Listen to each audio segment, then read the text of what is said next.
threat from China-American aircraft carrier sails in the South China Sea.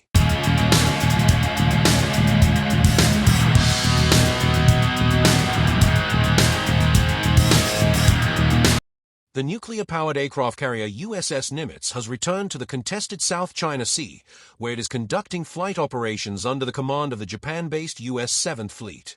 In a post highlighting the deployment, the U.S. Department of Defense shared images of EA-18G Growlers from VAQ-139 soaring above the ship, writing, "Bringing the heat," and reaffirming that Nimitz is ready to project power and demonstrate lethal capabilities in the region.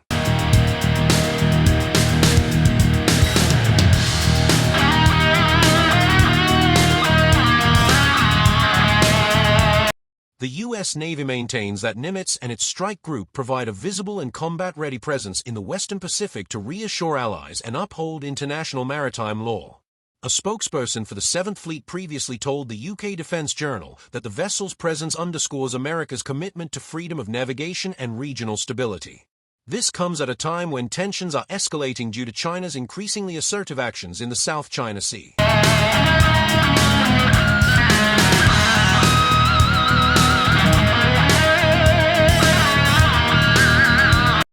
China continues to claim sovereignty over the vast majority of the South China Sea through its so-called 9-dash line, despite overlapping claims from several Southeast Asian countries and a 2016 international tribunal ruling that found Beijing's claims to have no legal basis.